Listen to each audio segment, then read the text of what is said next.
Vamos a otro tema. Nos acompaña aquí en el estudio para abordar distintos temas en el ámbito de la salud Ana María Arriagada, la presidenta del Colegio Médico. ¿Cómo está? Bienvenida, Ana María. Gracias por estar aquí.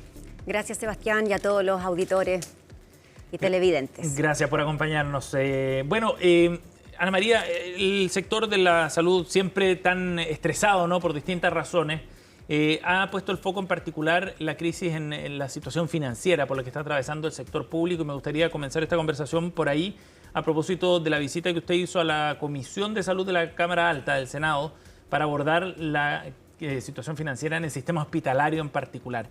¿Qué es lo que está ocurriendo, Ana María, en el sistema hospitalario chileno? Bueno, el sistema hospitalario sufre un poco los embates de lo que fue el último trimestre del año pasado. Recordemos que en ese trimestre, en general, el presupuesto que se asigna a los hospitales más o menos siempre cubre 9 meses. Y por lo tanto en los hospitales se espera siempre que en septiembre llegue lo que nosotros llamamos remesa. El ministerio lo llama la caja. Básicamente es la plata que falta, ¿no?, Claro, para terminar el año. El año pasado esto no ocurría. Y lo que por supuesto llamó la atención del sector. Luego entendimos que se debía un poco a la situación financiera compleja, ¿no?, del cálculo de ingresos, y hubo una contracción sin duda en el Estado en su conjunto, y entonces esos recursos no llegaron y se trasladaron como deuda a enero. Por lo tanto, los hospitales partieron con una deuda grande, principalmente de lo que le debían a sus proveedores. Recordemos que los hospitales tienen un sistema de financiamiento que es bien complejo porque es como en glosas que son bien estancadas, en las cuales un director de hospital no puede llegar y pasar recursos de una a otra. No hay mucha flexibilidad. No hay mucha flexibilidad. Y la glosa más compleja es el subtítulo 22, que en el fondo es lo que paga los bienes y servicios de los hospitales. Esto va desde la empresa de aseo, la lavandería, los guardias, pero también la compra de insumos y la compra de servicios que ofrecen empresas, en el fondo, que ofrecen servicios a los hospitales. Algunas de ellas son también empresas que ofrecen servicios médicos, de enfermería, en fin. Entonces, cuando eso se atrasa, por supuesto, se produce una tensión importante que afecta, entre otras cosas, también a los proveedores. Sí. Los proveedores más robustos pueden resistir, los más débiles no, y los hospitales empiezan a tener que hacer a veces compras directas. Y eso es lo que ha sucedido este año. Este año se habla de un presupuesto en salud que fue uno de los que sufrió una cierta expansión de un 4%. Eso alcanza como 600.000 millones. Pero esos 600.000 millones, en realidad, para ser bien francos, es lo que se les quedó debiendo a los hospitales del año pasado. Por lo tanto, los hospitales parten este año con un presupuesto que es similar al del año anterior. Y eso es difícil de resistir porque la salud obviamente se encarece, y eso incluso lo transparenta, ¿no?, la jefa de presupuesto. La salud se encarece porque aumenta el sueldo, porque aumenta el IPC, por los costos también de importación de muchos productos. Claro. Ana María, solamente señalar, porque también se complejiza los pacientes que los hospitales atienden, ¿cierto? ¿Y esta es una situación estructural o es un problema puntual de las discusiones presupuestarias 2024-2025? Yo creo que hay un tema bien estructural en salud. Hay como una asignación del presupuesto pensando siempre que hay como un tema de mala gestión. Creo que se mira en menos lo que los hospitales hacemos, pero además se maneja la salud como que fuera un sector en que uno pudiera anticipar lo que va a gastar, como si no estuviéramos sometidos a los embates que nos pasan con hospitales que son antiguos, que de pronto se inundan, se llueven, se incendian, y lo hemos visto.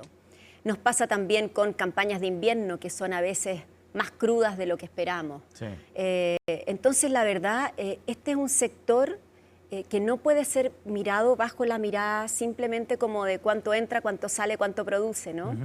Y nosotros creemos que ahí hay un tema estructural. También hay un tema estructural en cómo se generan estos presupuestos. En general se generan entre el Ministerio, la DIPRES, pero no hay como una oportuna participación quizás de otros actores. ¿De ustedes, por ejemplo? Nosotros aprendimos eso con dolor el año pasado. Este año ya obviamente nos gustaría estar entrando, ¿no?, en una discusión un poco más abierta a las necesidades que vemos.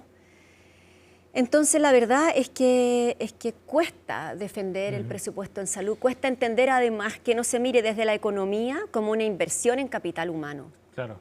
Ana María, y hasta la fecha, en el primer trimestre, por ejemplo, ¿cuánto del presupuesto del año ya se había ejecutado en los servicios de salud? Mirando solo el subtítulo 22, bienes y servicios, hay algunos servicios que llevan gastado hay 16 servicios que llevan gastado más del 40% del subtítulo 22 en los meses de enero, febrero, marzo, que no son los más ocupados. O sea, en un trimestre, en un cuarto del año ya llevan más de 40%. Exactamente, eso le pasa a 16 servicios. Es importante que varios de ellos son servicios que tienen un tiempo de espera menor que el promedio. Y por lo tanto uno podría decir, estos son servicios que tienen hospitales. Recordemos que el servicio es como el gran administrador de la red, pero adentro tiene hospitales, SFAM y hospitales de distinta complejidad. Claro. Pero pensemos que muchos de estos servicios han alcanzado tiempos de espera que son buenos y por lo tanto uno podría decir aquí lo que hay es un hospital produciendo, ¿cierto?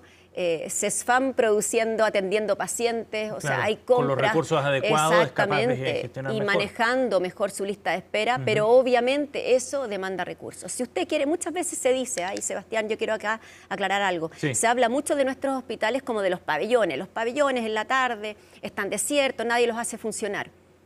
Eso es una realidad. La Comisión Nacional de Productividad ha dicho que nosotros debiéramos operativizar los pabellones con 3 turnos de paramédicos, auxiliares de anestesia, todo el personal que usted necesita. Sí. Eso obviamente son recursos. Y por eso nosotros defendemos con tanta fuerza el presupuesto hospitalario. Porque nada de lo que se habla para operativizar los pabellones, para hacerlos funcionar 24 horas, es a costo cero. Eso implica tener más turnos de personas. Eso implica, obviamente, inyectarle más recursos al sistema público, sin ninguna duda. Sí, claro que sí. Ahora, pensemos en estos 16 servicios. Si ya han gastado más del 40%, es probable que a mitad de año ya estén con cerca del 100% quizás del gasto, pero definitivamente no logran llegar a fin de año. ¿Qué es lo que se hace en esos casos, Ana María? Nosotros lo dijimos con fuerza el año pasado, que si los hospitales enfrentaban con esta deuda, probablemente la famosa remesa o la plata extra la íbamos a tener que empezar a pedir en junio, julio, y eso es lo que va a suceder. Ahora, la buena noticia de esa reunión en la comisión es que el Ministerio anunció de inmediato que iba a inyectar 300.000 recursos nuevos. Eso, recordemos, es lo que alcanza para un mes del subtítulo 22 de los hospitales del país. Y por lo tanto vamos así, como ganando mes a mes, ¿no? La verdad, nosotros, sin ser economistas ni ser, por supuesto, quienes administramos los recursos, eso es una tarea del Ministerio y es una tarea del Ministerio de Hacienda también. Esperamos que se defiendan los recursos a salud, esperamos que podamos avanzar sin retroceder en lo que ha sido el trabajo de los hospitales, fundamentalmente por hoy día el gran problema que tenemos en los hospitales, entre otros, que son los tiempos de espera, sí, y que ya han vivido un cierto enlentecimiento en la mejora que estaban mostrando. Ahora, el año pasado se produjeron algunas situaciones bien críticas a propósito de la falta de recursos. O sea, esto tiene un efecto práctico desde el punto de vista de la atención de los pacientes, de la respuesta oportuna.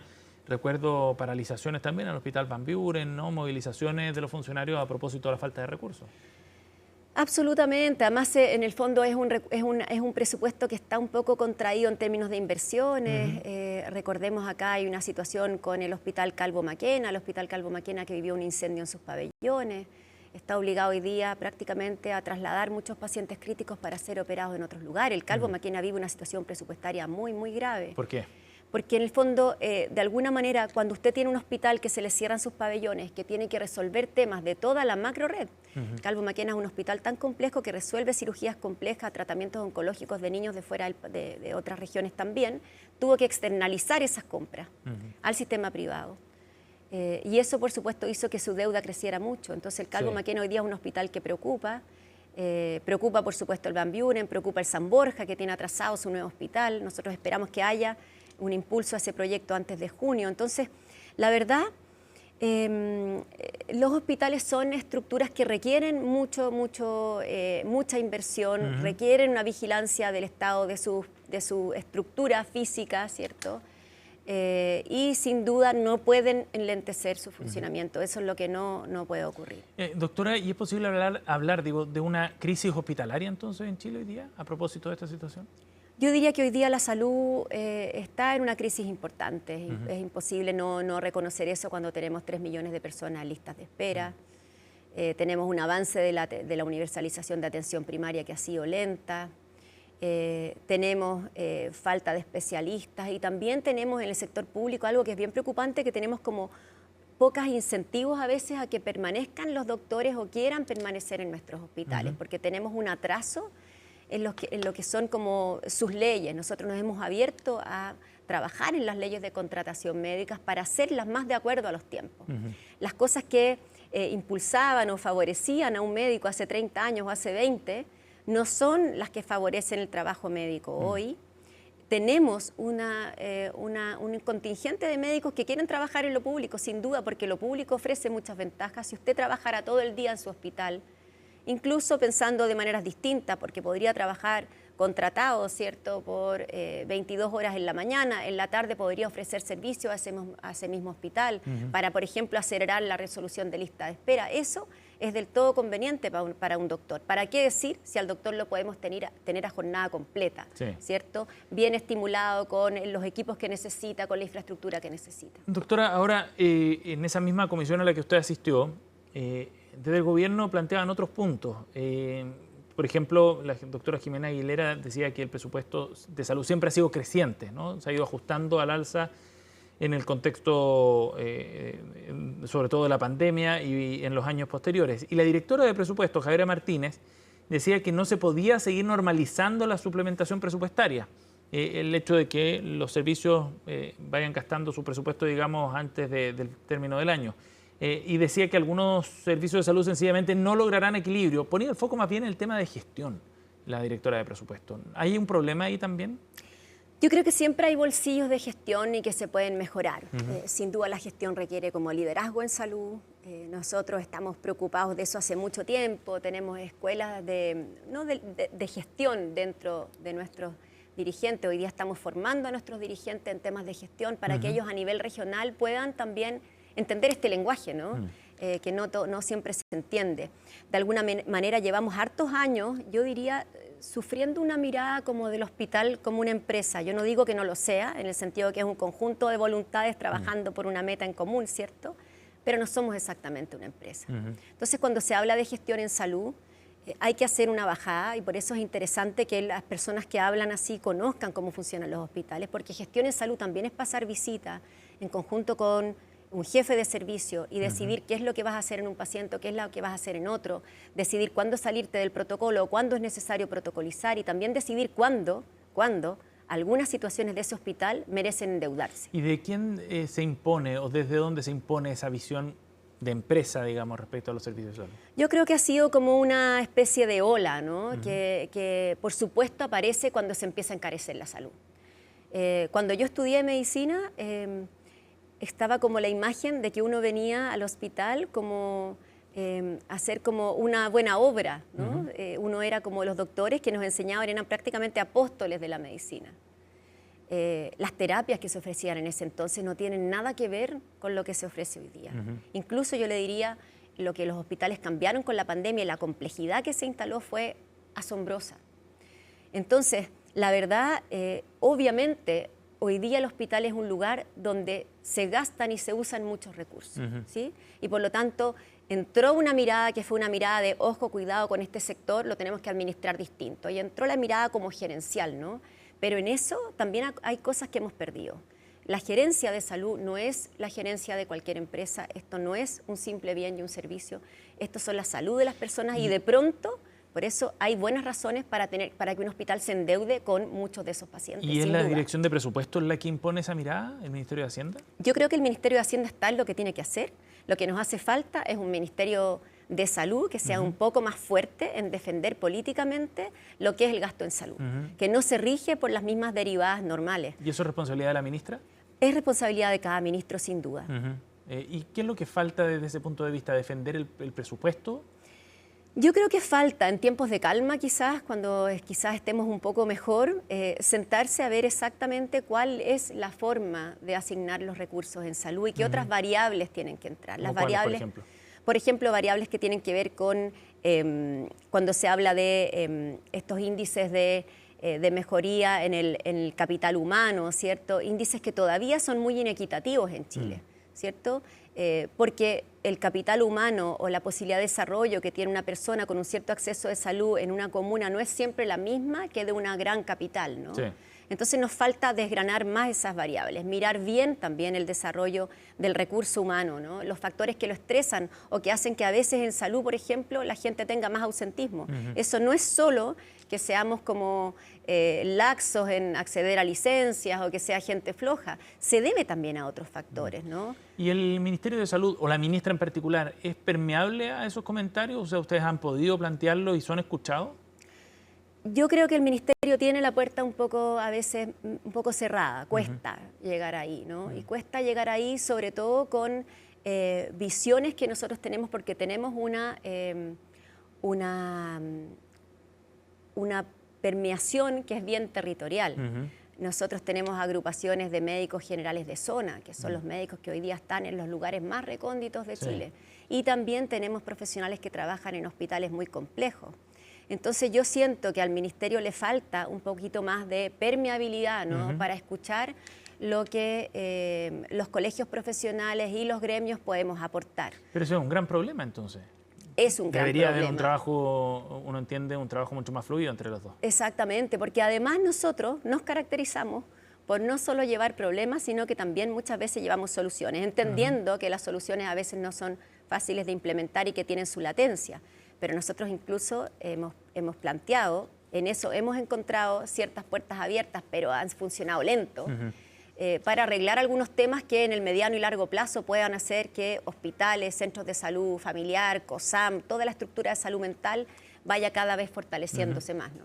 Doctora, estamos con Ana María Arriagada, la presidenta del Colegio Médico, aquí en CNN Chile Radio. Respecto a otro tema importante, y hablando de gestión precisamente, ¿cuál es la visión que tienen desde el Colegio Médico sobre esta pérdida de 1.200.000 vacunas contra la influenza que fueron desechadas el año 2024? Desde el Ministerio de Salud hablaban de vencimiento o bien de algunos problemas logísticos. Pero si estamos hablando de un escenario de cierta crisis a nivel hospitalario o en el contexto de salud en general, esta es una noticia bien preocupante también. ¿Cómo lo ven ustedes? A ver, lo más preocupante sería que no miráramos nosotros uno de los procesos más importantes, más robustos, que le ha cambiado la cara en forma definitiva a la salud en el mundo y en Chile, y en el cual Chile ha sido señero, como es la vacunación. La vacunación es una de los pivotes, yo diría pilares de la salud pública en Chile. Por lo tanto, hay que cuidarla. Eso significa mirarla, eso significa también criticarla, abrirse que hayan sumarios, investigaciones, y por lo tanto, esto siempre es una noticia que permite como ocuparnos, ¿no? Ahora, en concreto el año pasado se hizo algo que fue bien complejo, que fue cambiar un poco los grupos de destino de las vacunas, los grupos de riesgo. Y se estableció que los mayores de 65 eran un grupo de riesgo, pero se bajó a 60. Hubo que convencer a muchas personas entre los 60 y los 65 años, por ejemplo, de acudir a vacunarse. Entonces, cuando usted calcula las vacunas, efectivamente es como que yo pusiera la mesa para 10 invitados. Tengo que tener comida para 10, claro, ¿cierto? Lo que no me puede pasar es que no haya suficiente. Pero me pasa de pronto que hay 2 personas que no llegan a la comida y se quedan 2 puestos vacíos.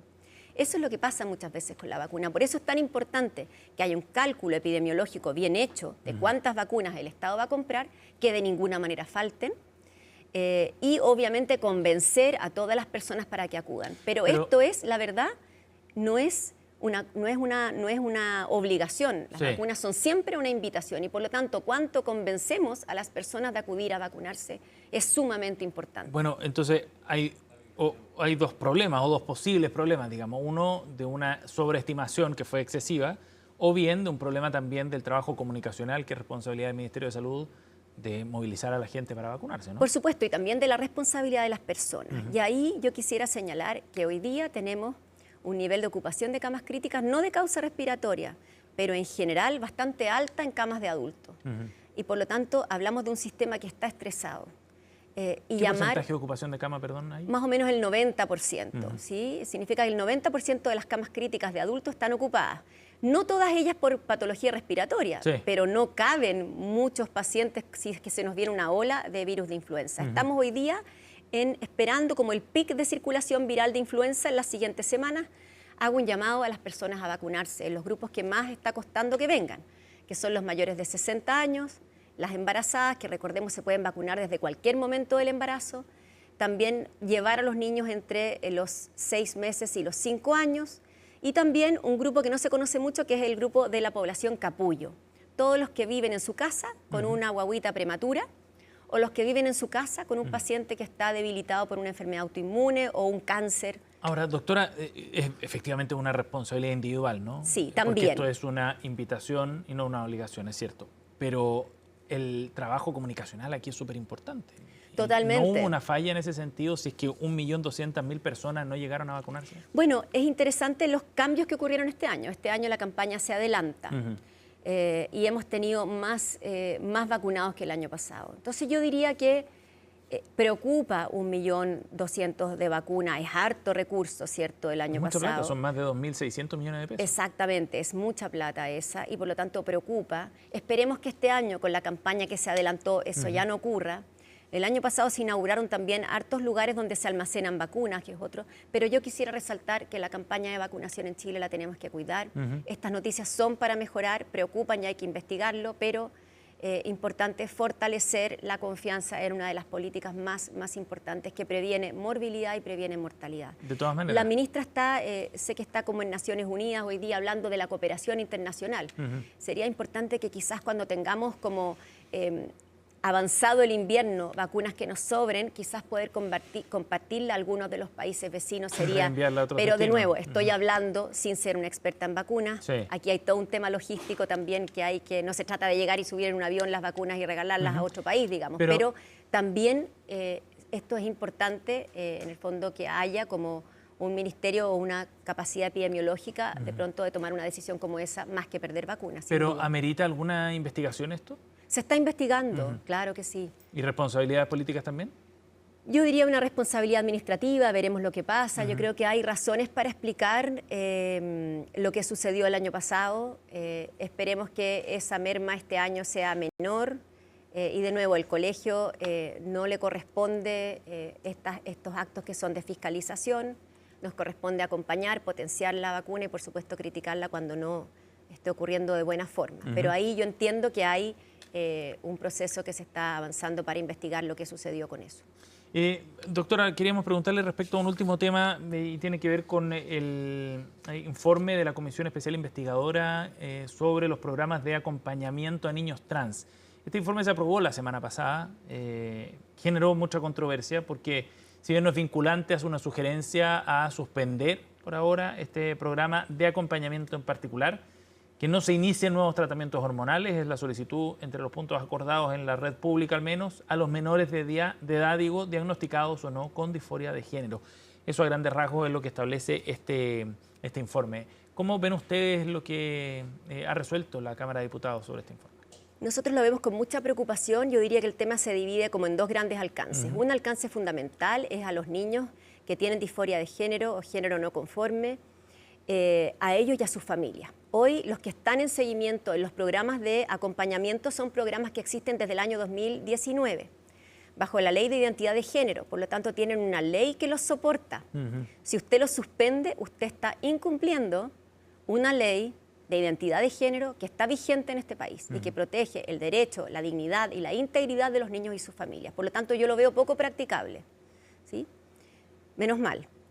Esos programas son solo de acompañamiento y no son de tratamiento hormonal, pero los tratamientos hormonales que hasta el momento han sido dados por equipos especialistas de pediatras, adolescentólogos, endocrinólogos especialistas en base a normativas internacionales del más alto nivel, eso también tiene que continuar. ¿Por qué? Por el bien de estos niños y sus familias, que son niños que sufren mucho y cuyo sufrimiento se puede aliviar si son acompañados psicológicamente y en algunos casos si su desarrollo puberal se frena mientras ellos pueden asentarse en realidad en una congruencia con su género. Me explico. Si un niño trans tiene una vivencia de ser niño, sin embargo empieza el desarrollo mamario, que él desarrolle las mamas hasta los 18 años, porque usted tiene unos diputados que prohibieron un tratamiento, es algo que va a ser tortuoso para él, que va a producir un impacto en su salud física, mental, incluso lo puede llevar al suicidio. ¿Es una mala señal? Es una pésima señal y nosotros vamos a, como hemos hecho un seguimiento de este tema desde el principio, por el bien de los niños, sus familias y también por la práctica médica, porque usted lo que no puede pasar en un país es que haya un equipo médico, experto, que en vez de aplicar lo que se llama la Lex Artis, que es la práctica médica situada, participativa con un paciente en base a criterios técnicos, científicos y éticos, esté prohibido de ejercer eso o encomendado a hacer otra cosa porque la Cámara de Diputados lo ordena. Eso Bien. es absolutamente grave, gravoso para un país y nosotros vamos a defender, por supuesto, la atención y el acompañamiento de los niños y que este informe no progrese por los dos efectos que tiene hoy día. Doctora Arriaga, gracias por haber venido al estudio de CNN Chile Radio. Gracias, Sebastián. Gracias.